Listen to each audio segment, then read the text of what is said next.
At my husband's company's big launch event, I had planned to reveal that I was the heir to a billionaire fortune and announce our relationship to the world. But when I walked in, I overheard him telling his coworker, "She's so naive. She has no idea what's really going on." That's when I saw them tangled up on the office bed. "She's so naive. She has no idea what's really going on." Chase's voice drifted through the crack in his office door, stopping me dead in the hallway of Blackwood Industries. I'd come to surprise him before the launch event, wearing the emerald dress he'd bought me for our anniversary, clutching the speech cards where I'd written out my big revelation, that I wasn't just his supportive wife, but the Hawthorne pharmaceutical heir who'd been secretly funding his dreams. Leah Morrison's laugh followed, low and intimate. "How much longer do you plan to keep playing house with her?" Through the narrow opening, I saw them on his leather couch, the one I'd helped him pick out last spring. Her manicured fingers traced patterns on his chest while he played with her hair, both of them fully dressed but positioned in a way that suggested this wasn't their first stolen moment. Before we continue, I want to thank you for joining me in sharing stories of betrayal and triumph. If you believe everyone deserves to know the truth in relationships, please consider subscribing. It's free and helps us reach more people who need to hear this. My knees went weak. I pressed myself against the wall, grateful for its cold support against my back. The speech cards in my hand crumbled as my fist clenched involuntarily. 6 years. 6 years of pretending to be ordinary, of hiding my inheritance to ensure his love was real, and this was my reward. "Just until after tonight's launch," Chase said, his hand sliding down Leah's back. "Once the funding is secured, I can start the separation process. The prenup I had her sign protects everything I've built." Everything he'd built. With my money. With the anonymous investments I'd funneled through shell companies to save his failing startup 3 years ago, 2 years ago, and again last spring when he'd nearly bankrupted the company through poor management. The irony tasted bitter in my mouth. "What about her family?" Leah asked. "Doesn't she come from money or something?" Chase laughed, and the sound made my stomach turn. "Her grandmother left her some jewelry she keeps hidden in the kitchen drawer. Thinks I don't know about it. Probably worth a few thousand. She pretends to be this simple freelance designer, but I've seen the way she looks at expensive things. Classic champagne taste on a beer budget. That's why I had to protect my assets with the prenup. The kitchen drawer where I kept my Cartier watch. My Van Cleef earrings. The Patek Philippe from my father. Items worth more than his entire company's quarterly revenue, hidden among mismatched spoons and expired coupons because I'd wanted him to love me for me, not for the Hawthorne billions that had been sitting untouched since my father died 2 years ago." "You're terrible," Leah said, but her tone suggested she found it charming. "What time should I meet you at the launch?" 7:30. "I'll introduce you to the board as our new head of research development. The position I told Brooke was going to Marcus from the Boston office." My hand found the wall again, needing its stability. Marcus didn't exist. I'd wondered about that name when Chase mentioned him last week, had even offered to help prepare his welcome packet. Chase had brushed me off, saying HR would handle everything. "And your wife won't suspect anything?" "Brooke." He said my name like it was something distasteful. "She'll be too busy playing the supportive wife role. He loves that stuff." Standing beside me, smiling for photos, pretending she understands what we do here. "I bought her that green dress specifically for tonight. She'll wear it because she always does what I expect." The green dress that hung in our closet, the one he'd surprised me with last month, saying it matched my eyes perfectly. I'd been so touched by the gesture, by him remembering our anniversary when he'd been so consumed with work lately. Now I understood it was just another prop in his performance. My phone buzzed in my purse. A text from Nina, my only friend who knew the truth about my inheritance. "Are you really going through with telling him tonight? Please reconsider. Something feels wrong about all this." If only she knew how right her instincts were. I heard movement from inside the office, chairs scraping against the floor. They were standing up. I forced myself to walk, my heels clicking against the marble floor as I headed for the stairwell. No elevator. Too much chance of running into them when the doors opened. 20 minutes earlier, I'd been practicing my speech in the car. "Chase, there's something I need to tell you. I'm not who you think I am. I'm actually Brooke Hawthorne, and I've been supporting your dreams because I believe in you, because I love you." I'd imagined his face, the shock morphing into joy as he realized we could build an empire together. Now those words felt like poison in my throat. The stairwell door closed behind me with a decisive click, and I stood there in the fluorescent lighting, my designer shoes, which I'd told Chase were knockoffs, already pinching my feet. My phone rang. Chase's photo appeared on the screen, the one from our wedding day where he looked at me like I was his entire world. "Hey beautiful," he said when I answered, his voice warm and affectionate. "Just wanted to make sure you're still coming tonight. You're wearing the green dress, right?" "Of course," I heard myself say, my voice surprisingly steady. "Perfect. I have a huge surprise planned for after the announcement. Something that's going to change our lives forever." "I can't wait," I replied, and for once I meant it. Just not in the way he expected. "I should go," he continued. "Still in meetings. These investors are demanding. But after tonight everything will be different. I promise." "Yes," I agreed. "Everything will be different." The call from Harrison Blackstone came 3 days later, while I was pretending to work on a logo design for a fictional client. My laptop screen showed Adobe Illustrator, but my mind kept replaying Chase's words, Leah's laugh, the casual cruelty of their conversation. When Harrison's name appeared on my phone, I almost didn't answer. The Hawthorne estate lawyers only called when something was wrong. "Brooke, we need you here immediately," Harrison said without preamble. His voice carried the weight of 40 years in estate law.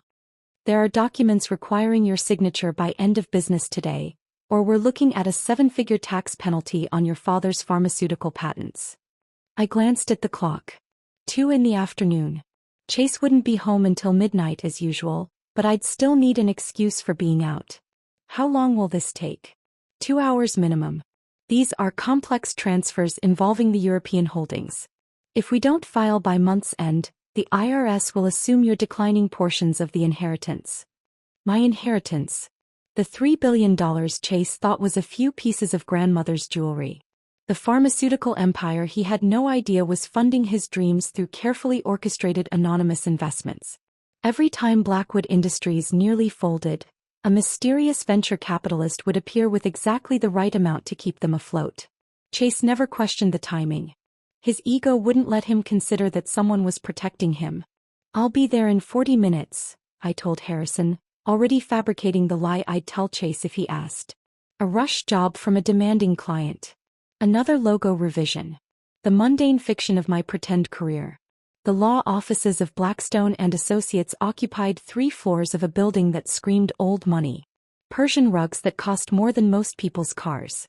Original paintings that belonged in museums. Harrison met me in his office, documents already spread across his mahogany desk. Each signature I provided released another portion of my father's empire into my control. Pharmaceutical facilities in Switzerland. Research patents worth billions. Investment portfolios that had been growing since before I was born. "Your father would be proud," Harrison said as I signed my name for the 20th time. "He always said you'd know when to claim your legacy." Would he be proud though? Watching me hide my wealth from my husband like some shameful secret? Pretending to be ordinary while Chase built his ego on the foundation of my hidden support? I was walking through Blackwood Industries' lobby 2 hours later, having decided to surprise Chase with coffee from his favorite shop, when I collided with Leah Morrison. Not accidentally. She'd clearly been waiting, positioned perfectly to intercept anyone heading toward the elevators. "Brooke." She said my name like we were old friends, though I knew we'd never been formally introduced. Her hand caught my arm, fingers pressing just hard enough to stop me from pulling away. "How wonderful to run into you." Up close she was everything I wasn't. Tall where I was average. Blonde where I was brunette. Confident in the way of women who'd never doubted their place in the world. Her perfume hit me immediately, something expensive and distinctive. Tom Ford maybe. Black orchid. The same scent that had been clinging to Chase's jacket last week when he'd claimed he'd been in back-to-back meetings. "I don't believe we've met," I said, though of course I knew exactly who she was. Dr. Leah Morrison, head of research development. The woman whose fingers had been tracing patterns on my husband's chest 3 days ago. "Oh, but I feel like I know you," she said, her smile showing too many teeth. "Chase talks about you constantly. How devoted you are. How supportive." She paused, her eyes scanning my outfit. The deliberately modest dress from Target. The knockoff designer bag I carried to maintain my cover. It must be so hard having a husband who works such long hours. The sympathy in her voice was so fake it could have been manufactured in a laboratory. She squeezed my arm again and I caught another wave of that perfume. Definitely black orchid. Definitely the same scent that had been on Chase's clothes. He's dedicated to his work, I replied, keeping my voice neutral. Oh yes, very dedicated. Something flickered in her eyes. Amusement maybe. Or triumph. We were just in a meeting until 3 this morning. Strategic planning for the launch. Your husband has such stamina. The coffee in my hand felt suddenly heavy. 3 in the morning. He texted me at 11 saying he was heading home soon. Another lie to add to the collection I was building. I should go, I said, stepping toward the elevator. Of course. She released my arm but leaned in close, her voice dropping to a whisper. That's a lovely dress, by the way. Target has such nice things these days. She walked away before I could respond, her heels clicking against the marble with the confidence of someone who'd already won a game I hadn't known we were playing. I stood there holding the coffee that was growing cold, wondering how she knew where I shopped. Had Chase told her? Laughed about his wife's bargain hunting while they conducted their strategic planning sessions? The surprise got worse that evening. Chase's mother Eleanor arrived unannounced at 7, using the spare key we'd foolishly given her for emergencies.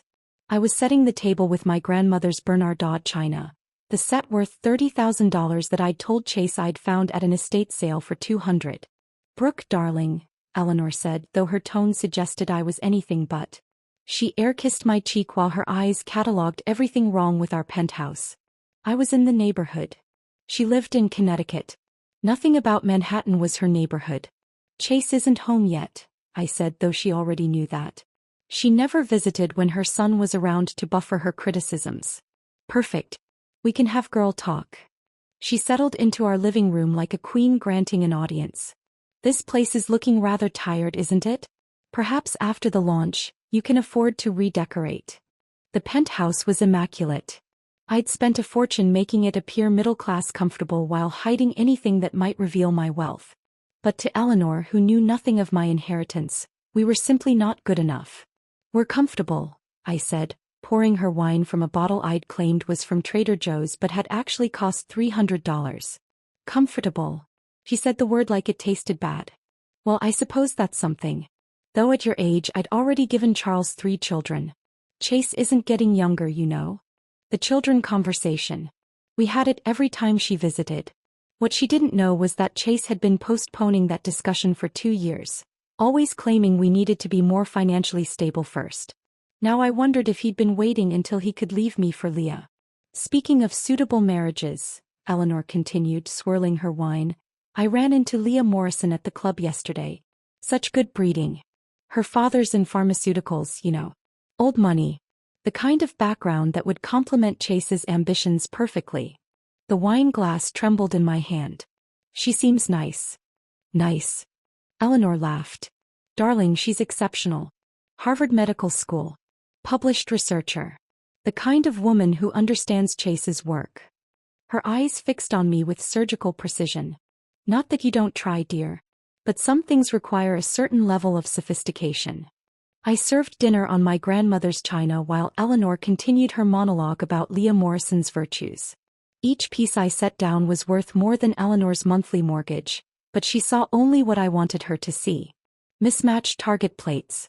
A middle-class wife playing dress-up in a world she didn't belong in. After she left, I was cleaning the kitchen when I found it. Chase's gym bag, forgotten in the corner behind the recycling. Inside, beneath his workout clothes, was a receipt that made my heart stop. The Ritz-Carlton, Boston. 2 nights. A king suite. The dates matched the weekend he'd claimed to be pulling all-nighters at the lab. Room service charges for breakfast for 2. Champagne delivered at midnight. When Chase finally came home at 11:30, I was still holding the receipt. How was Boston? I asked. He didn't even pause while hanging up his coat. What do you mean? I haven't been to Boston in months. I stood there holding the receipt while Chase hung up his coat, his lie about Boston hanging in the air between us like a physical presence. My hands weren't shaking anymore. They'd gone past that into a strange numbness that spread up my arms and into my chest. He walked past me toward the bedroom, loosening his tie, completely unaware that I held evidence of his deception in my hands. The next morning I called in sick to my fictional freelance projects and did something I'd never done before. I followed my husband. He left at 8:30 normal time, normal routine. Kissed my cheek with lips that had probably kissed Leah in that Boston hotel room. Told me not to wait up because Tuesday meetings always ran late. Tuesday. I made a mental note.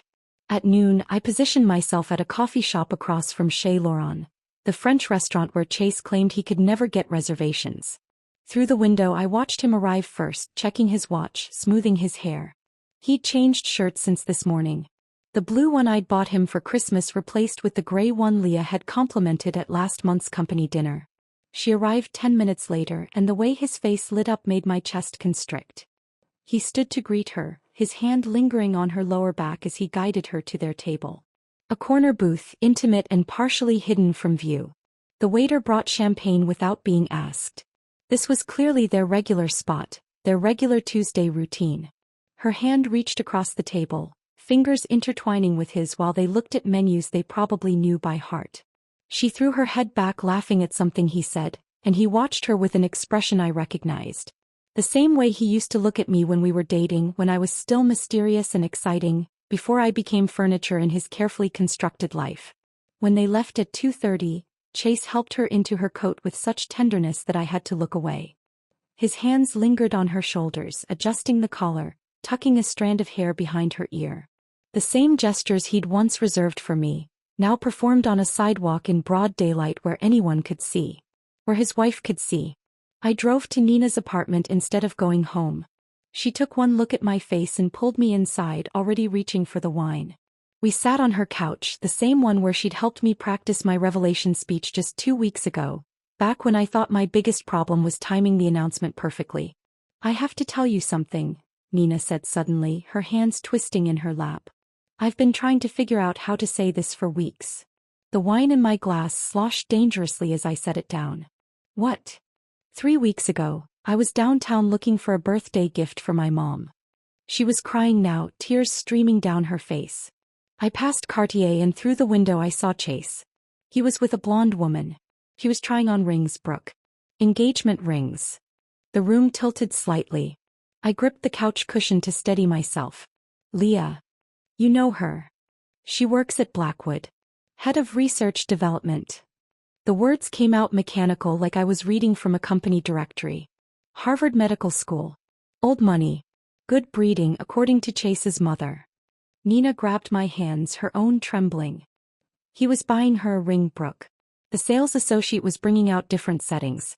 She was posing with each one, taking selfies. They looked so happy. I wanted to storm in there to scream at him, but I froze. "I've been carrying this guilt for 3 weeks. I'm so sorry I didn't tell you sooner." An engagement ring. While he was still married to me. While he was still coming home to our bed, eating dinners I cooked, playing the devoted husband at company functions. The audacity of it stole my breath. "When did you say this was?" I asked, my mind racing through dates. 3 Tuesdays ago. Around 2 in the afternoon. Tuesday. Their regular day. Lunch at Chez Laurent followed by ring shopping. How romantic.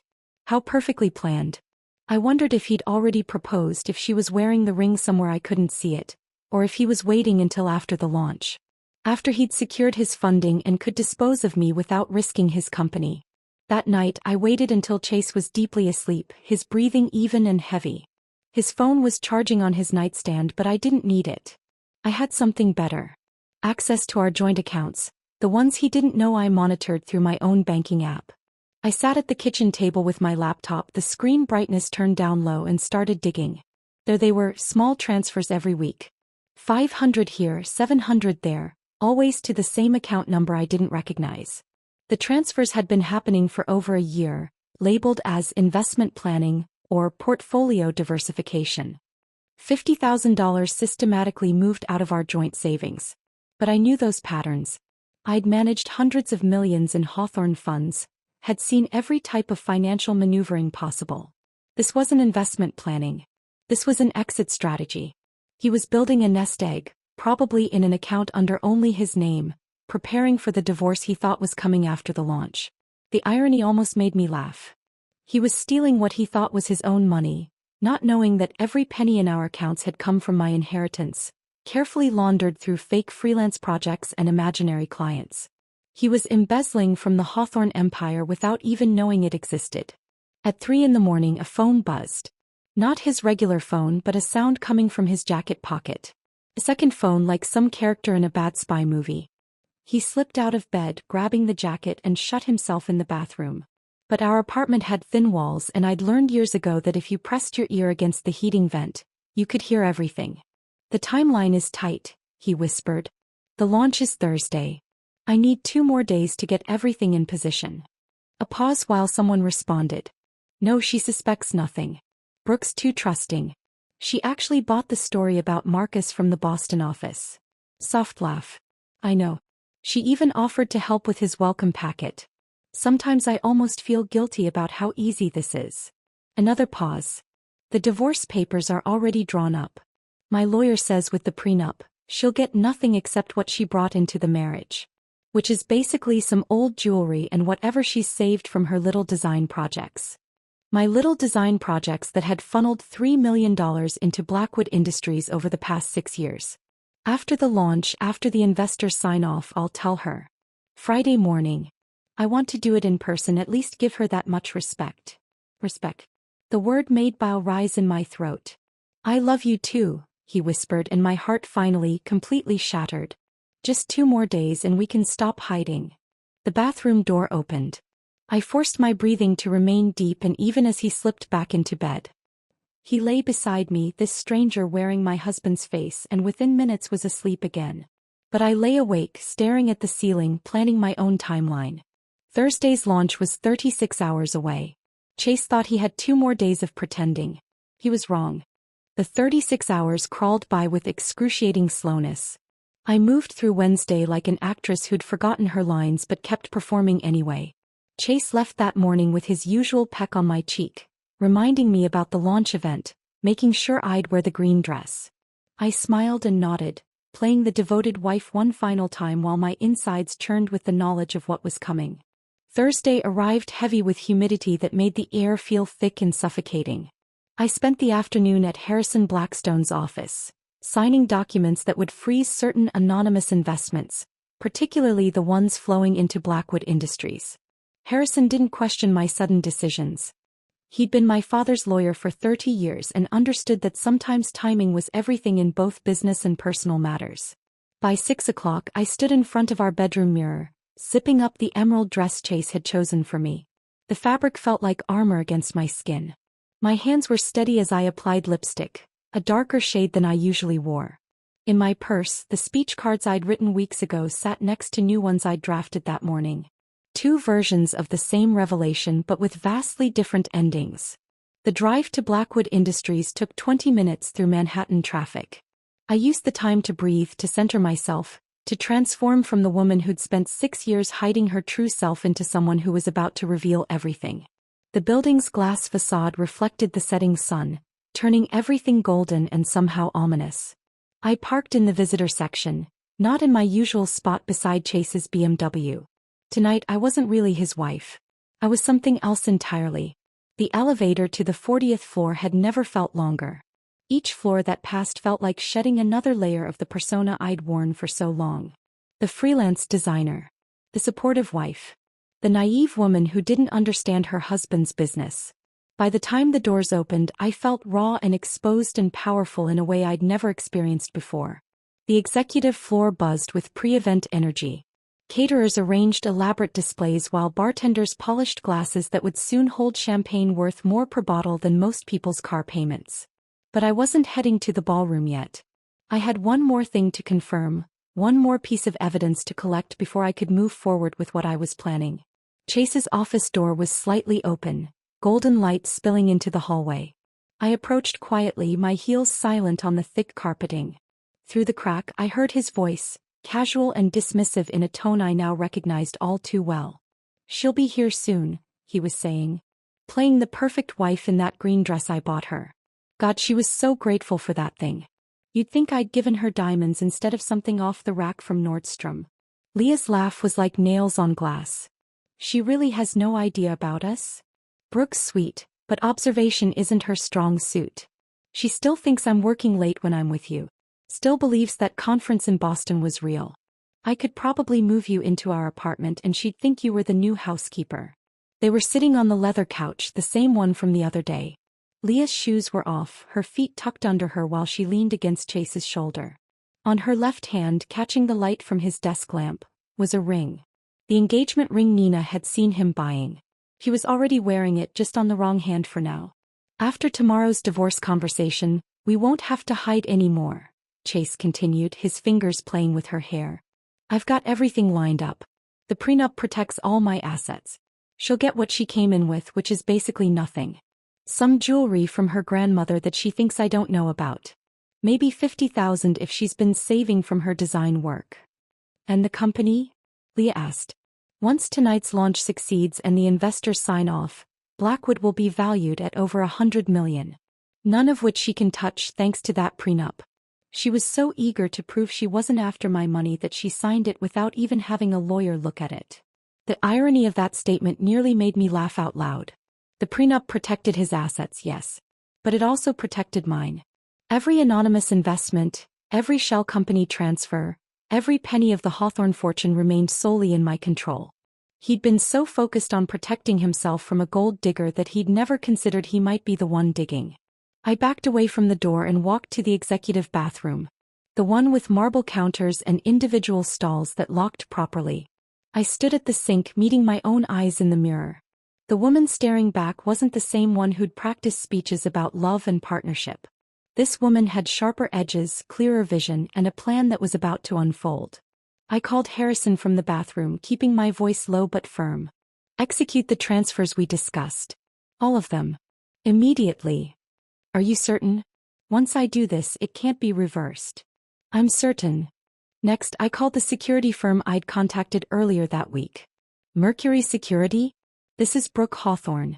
I need your team at Blackwood Industries within the hour. Discreet positioning but visible when I give the signal. Understood, Ms. Hawthorne. We'll have 6 operatives in place. I touched up my lipstick, adjusted the emerald dress one final time and walked toward the ballroom. The transformation was complete. I wasn't walking in as Chase's naive wife. I was walking in as Brooke Hawthorne, heir to a pharmaceutical empire, about to reclaim my power in the most public way possible.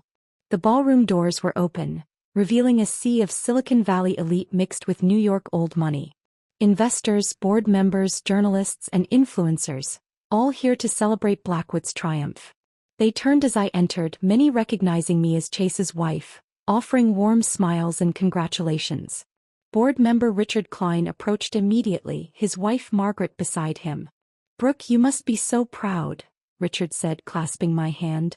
"Chase has built something remarkable." "Yes," I agreed, my smile perfectly calibrated. "Tonight's certainly going to be remarkable." Margaret leaned in conspiratorially. "He's lucky to have such a supportive partner. Behind every successful man, right?" "Sometimes," I replied, accepting a champagne flute from a passing waiter. "The woman isn't behind him at all.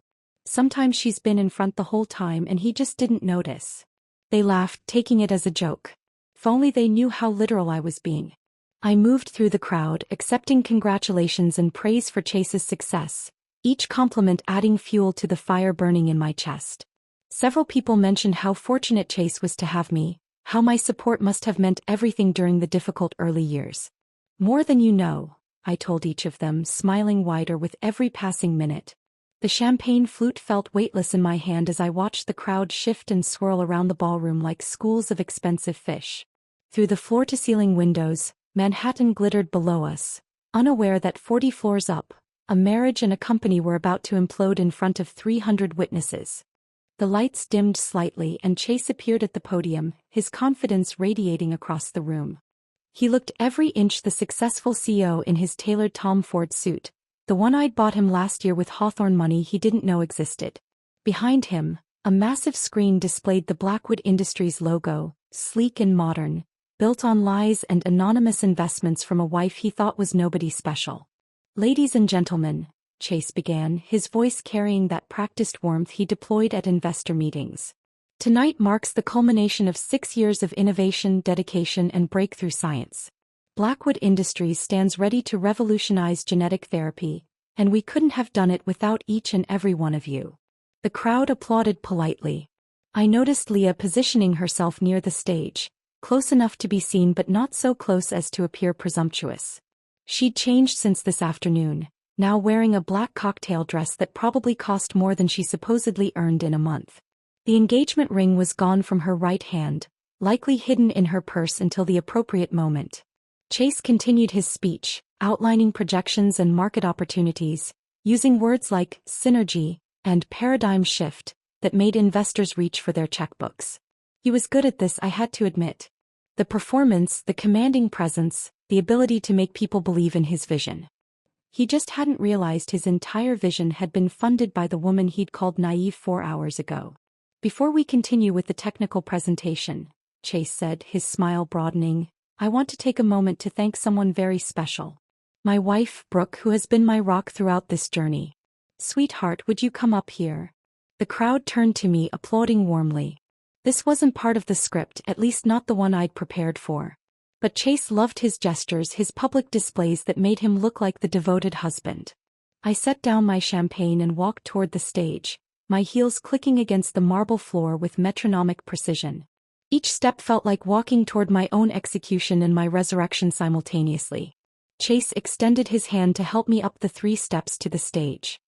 His palm was dry and warm, the hand of someone utterly confident in his control of the situation.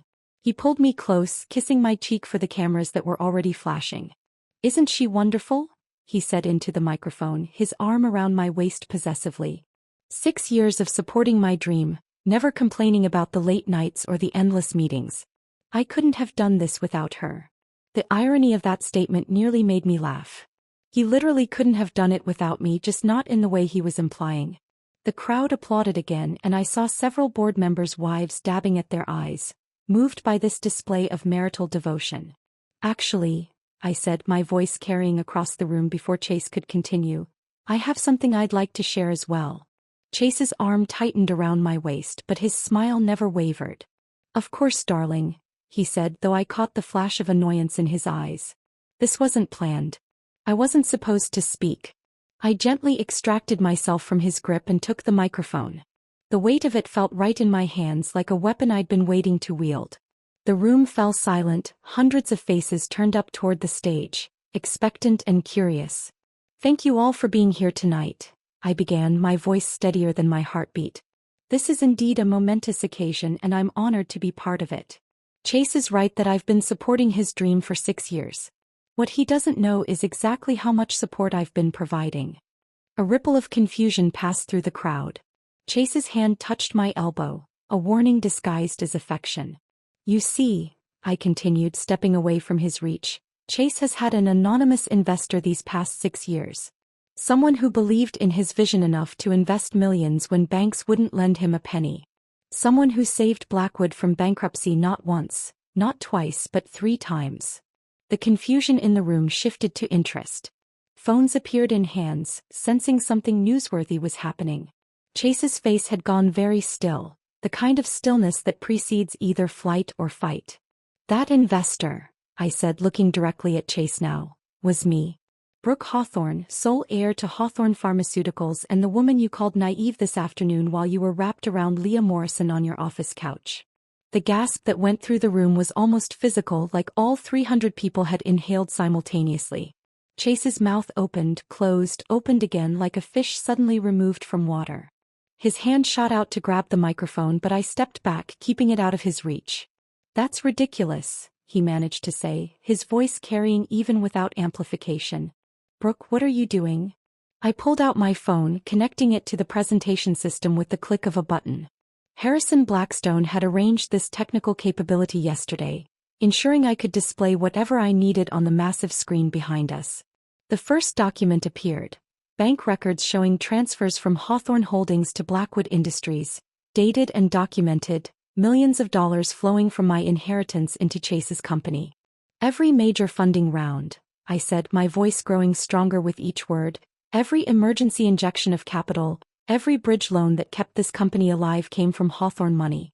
My money. The money Chase didn't know I had because I wanted to be sure he loved me for myself. not my inheritance. The screen changed to show a photo Harrison had provided. My father and me at a Hawthorne board meeting 5 years ago, clearly identifying me as his daughter and heir. Then another document. The shell company paperwork showing how the investments had been structured to remain anonymous. Leah had started moving toward the exit, but the Mercury security personnel were already in position, their presence subtle but effective. She stopped, trapped between the crowd and the security team, her face pale under the ballroom lights. But that's not even the best part, I continued, feeling the power of the moment coursing through me. This afternoon, while preparing for tonight's event, I discovered some interesting financial irregularities. It seems someone has been moving money out of Blackwood's operational accounts into personal holdings. Someone has been billing personal expenses as company costs. Someone has been committing what I believe the FBI would call embezzlement and fraud. The screen filled with the evidence I'd gathered over the past 3 days. The doctored invoices, the suspicious transfers, the Boston hotel bill charged to the company as a conference expense, when no conference existed. Chase's face had gone from pale to gray, his hands gripping the podium like it might keep him from drowning. Security, someone called out from the crowd. Someone call security. But the security team was mine, and they weren't moving except to keep the exits controlled. The crowd had become a living thing, phones raised, recording everything, the silence replaced by urgent whispers and the rapid-fire clicking of photos being taken. I've already forwarded this information to the appropriate authorities, I announced, looking directly at the crowd of investors and board members. I imagine they'll have questions about where their money actually went. The elevator descended in silence while behind me, the ballroom erupted into chaos. Through the closing doors, I caught a glimpse of board members surrounding Chase, their faces twisted with rage, while reporters pushed forward with microphones and cameras. The Mercury security team held their positions, ensuring order but not protecting Chase from the consequences that were finally catching up to him. My phone started vibrating before I even reached the parking garage. Chase's name flashed on the screen, call after call that I let go to voicemail. Then came the texts, rapid fire and increasingly desperate. What have you done? We need to talk.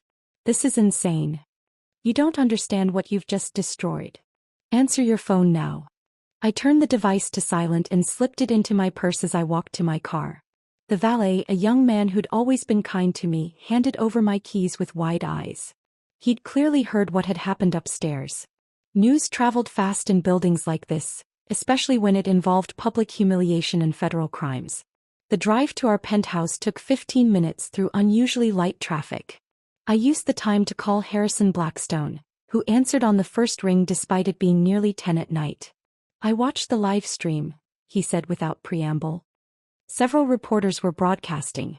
You handled that remarkably well. I need the divorce papers filed first thing tomorrow morning, I said, my voice surprisingly steady. And I need you to freeze all joint assets immediately. Already in motion. I took the liberty of preparing everything after our meeting yesterday. The prenuptial agreement Chase insisted on is actually quite favorable to you, since it protects all premarital assets and inheritances. He essentially locked himself out of the Hawthorne fortune without realizing it existed. The irony of that wasn't lost on me. Chase had been so concerned about protecting his future earnings from a gold-digging wife that he'd signed away any claim to my billions. His lawyer had probably congratulated him on his foresight. I reached the penthouse and found the locks already changed. Building management moved fast when Harrison Blackstone called. My new keys worked perfectly, and I entered what had been our home but now felt like a crime scene I needed to process and evacuate. My phone continued its relentless buzzing. The messages from Chase had evolved from anger to bargaining. We can work this out. Think about what you're throwing away. 6 years, Brooke. Doesn't that mean anything? I made mistakes but we can fix this. Please just talk to me. I moved through the apartment methodically, taking only what had been mine before Chase entered my life. My grandmother's Bernardin china, carefully wrapped in tissue paper.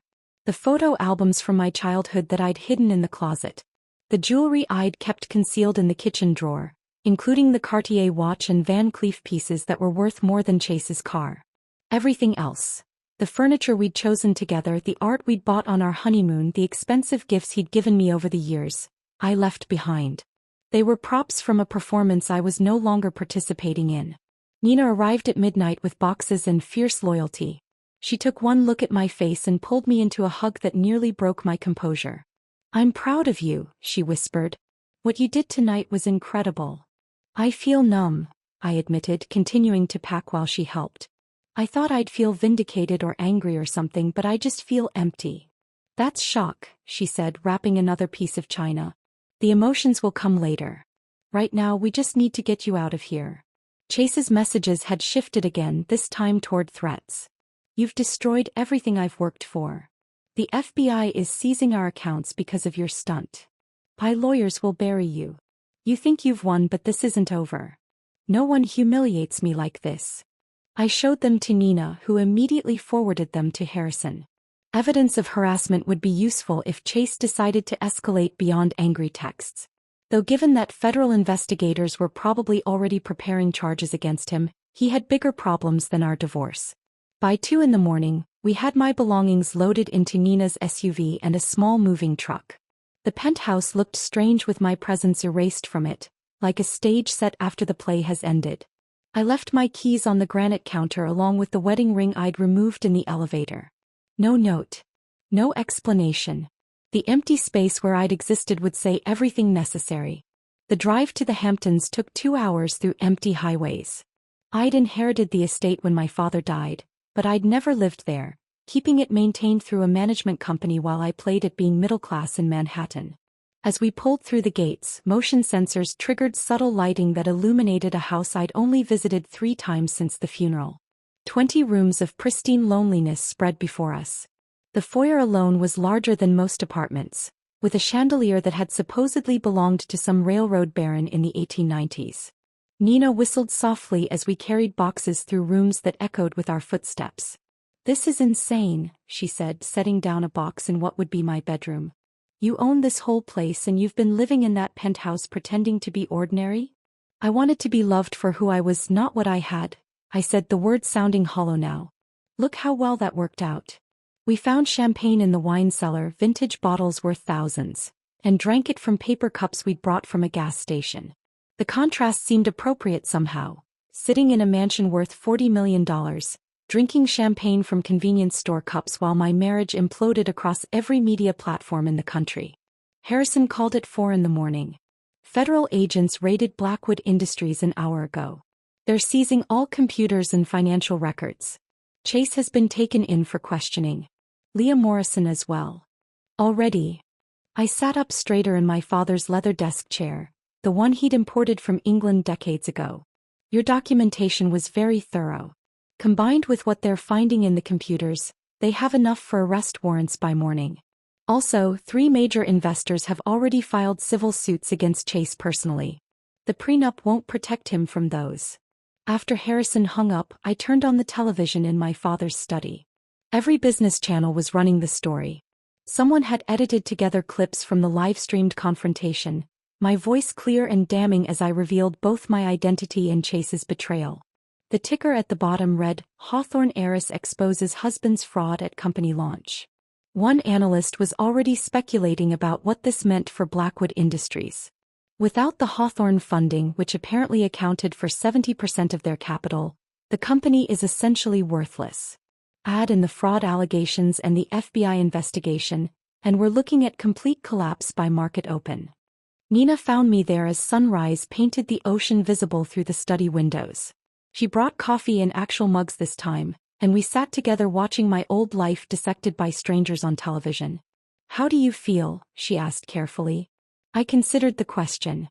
In 12 hours, I'd gone from being Chase's naive wife to exposing myself as a billionaire heiress who'd taken down her husband's company on live television. My phone showed hundreds of messages from numbers I didn't recognize. Reporters probably, or people who suddenly remembered we'd been friends in college. "Free," I said finally and meant it. The word "free" had barely left my lips when Nina's phone buzzed with a news alert.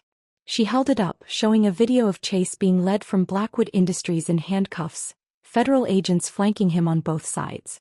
His face, captured in harsh morning light, looked hollow and defeated, nothing like the confident man who'd stood at a podium 12 hours earlier promising to revolutionize genetic therapy. The footage played on loop across every business channel. Chase stumbling slightly on the curb, an agent steadying him with a grip on his elbow. The careful way they guided his head as he entered the federal vehicle, protecting him from hitting the door frame even as they arrested him for crimes that could mean a decade in prison. Behind him, another team escorted Leah Morrison, her perfect composure finally shattered, mascara streaking down her cheeks as photographers captured every moment of her downfall. Harrison called within minutes of the footage airing. The FBI has expanded their investigation. They found evidence of additional fraud going back 3 years. Apparently, Ms. Morrison was selling proprietary research to competitors while billing Blackwood for consulting fees that never happened. She's looking at conspiracy charges, corporate espionage, and wire fraud. I moved to the window of my father's study, looking out at the Atlantic Ocean stretching endlessly before me. The Hamptons estate had views that could make you forget the rest of the world existed, but I couldn't escape the reality of what was happening 40 miles away in Manhattan. My phone showed 73 missed calls from Chase, 20 from numbers I didn't recognize and 1 from Eleanor, Chase's mother. That one I almost answered, then thought better of it. She could wait. The bankruptcy proceedings moved with stunning speed. By the following Tuesday, less than a week after the launch event, Blackwood Industries had filed for Chapter 7 liquidation. The investors who'd threatened civil suits had frozen what few assets remained, and without the Hawthorne funding that had kept it afloat, the company collapsed like a house built on sand. Harrison arranged for Hawthorne Pharmaceuticals to bid on the patents and research assets. A formality really, since no other company wanted to touch anything associated with the scandal. "We're offering $10 million for the entire patent portfolio," Harrison informed me during a meeting in the estate's formal dining room, papers spread across a table that could seat 20. "The research is actually quite valuable, properly managed. The scientists did good work despite the leadership failures. Make sure the research team knows they'll have jobs if they want them," I said, signing the acquisition papers.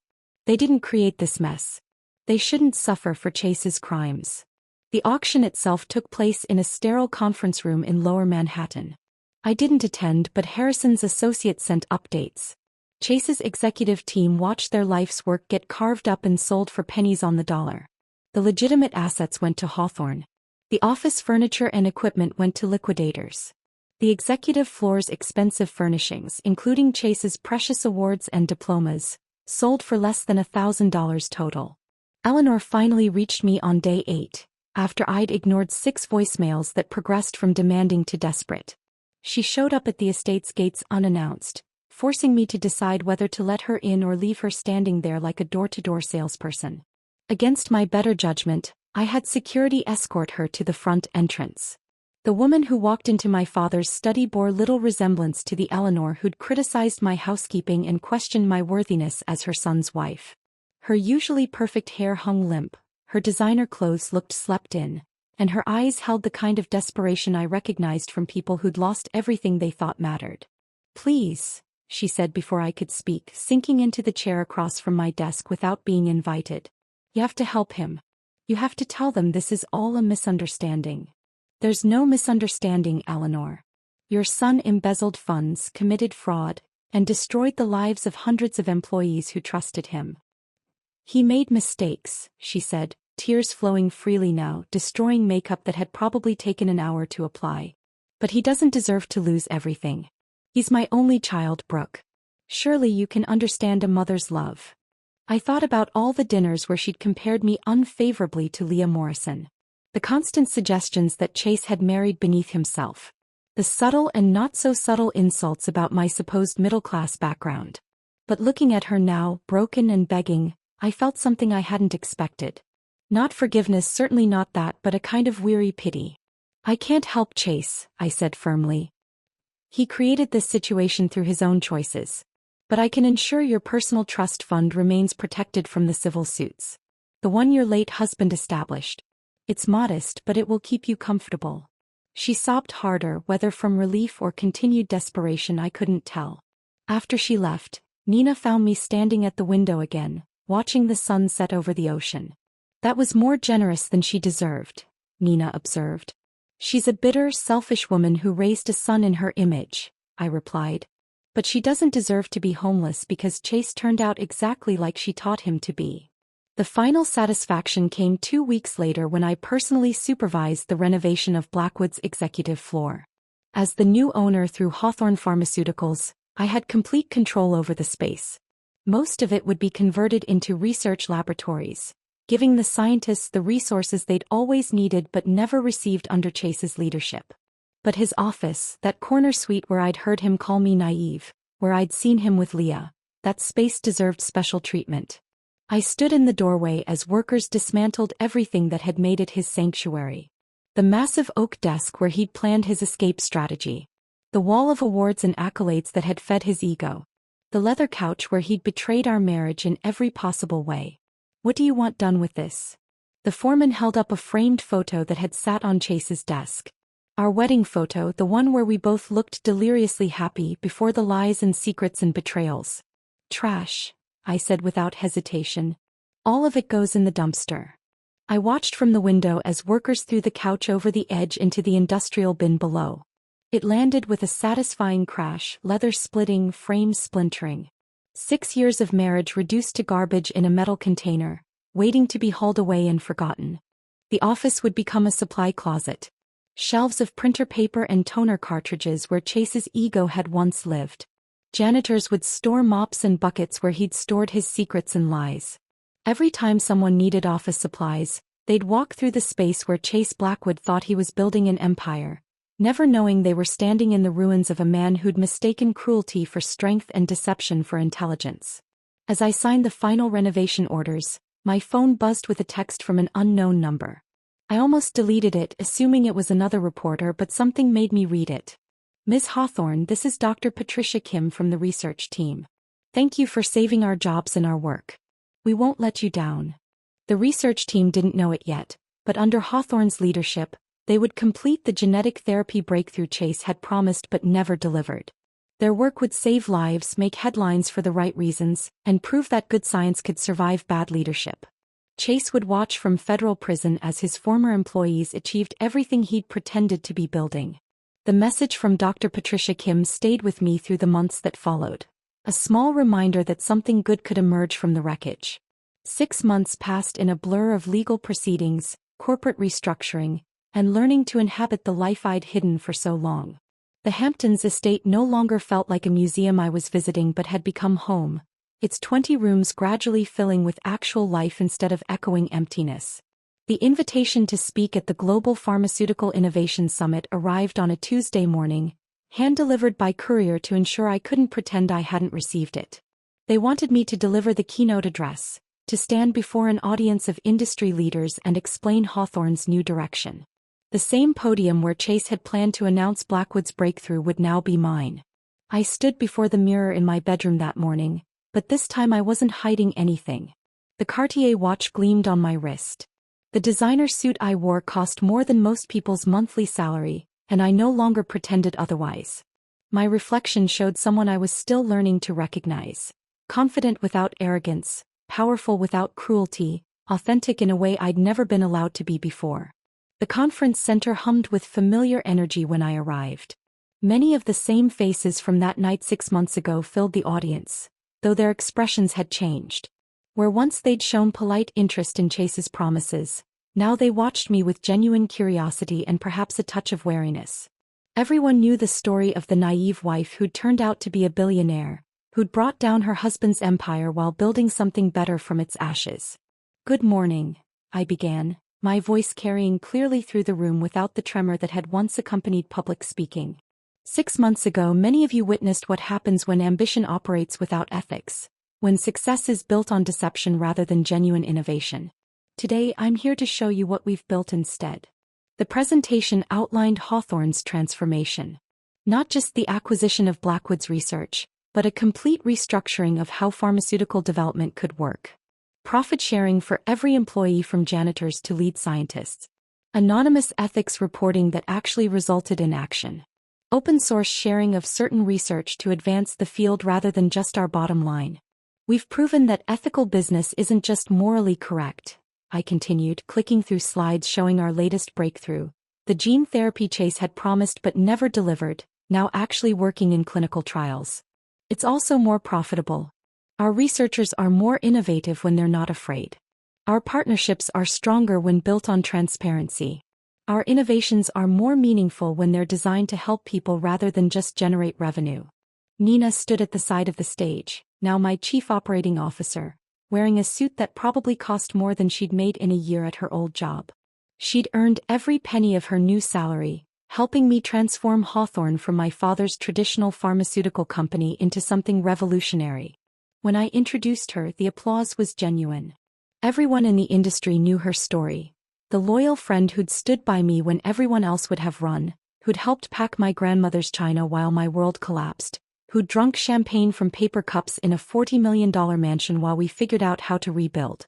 The questions afterward were probing but respectful. How had I hidden my identity for so long? What made me finally reveal the truth?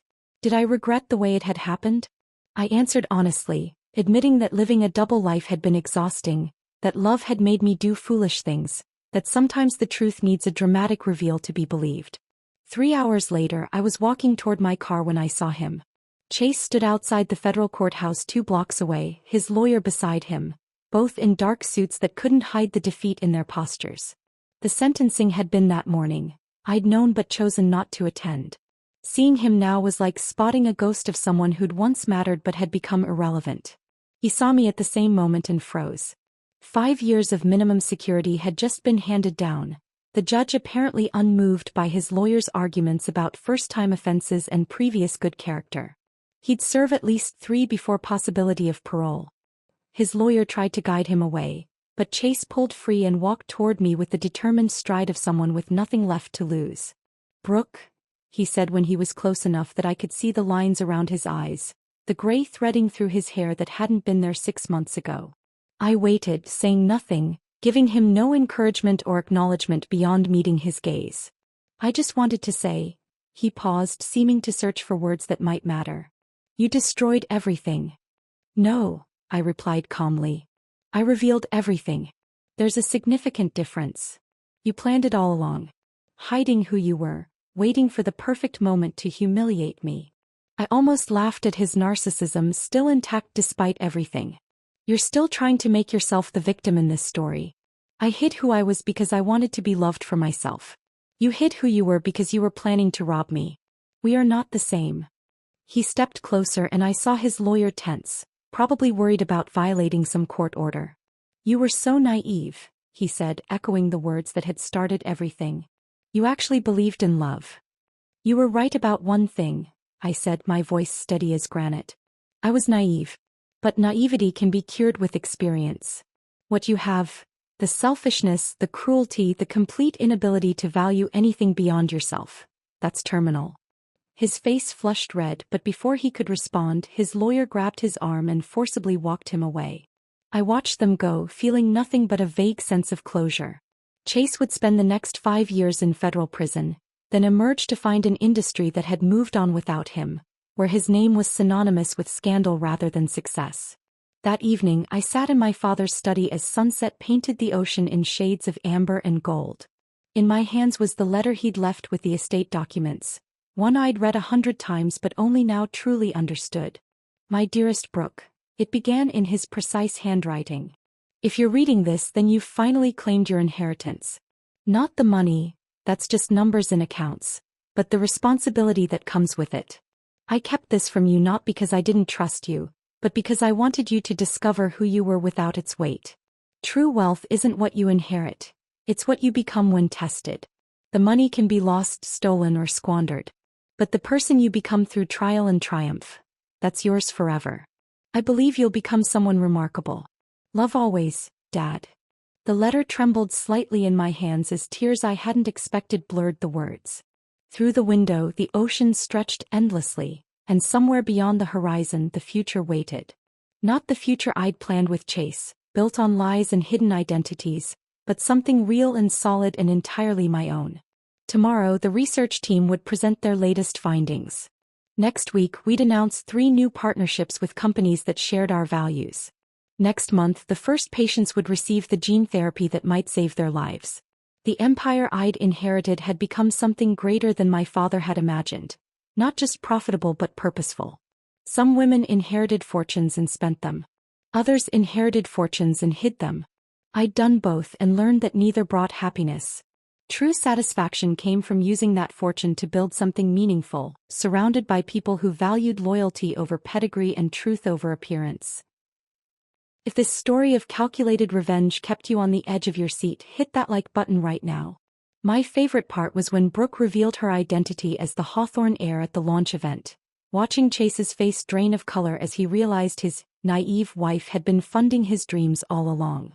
What was your favorite moment of sweet justice? Drop it in the comments below. Don't miss more thrilling stories like this. Subscribe and hit that notification bell so you never miss an upload.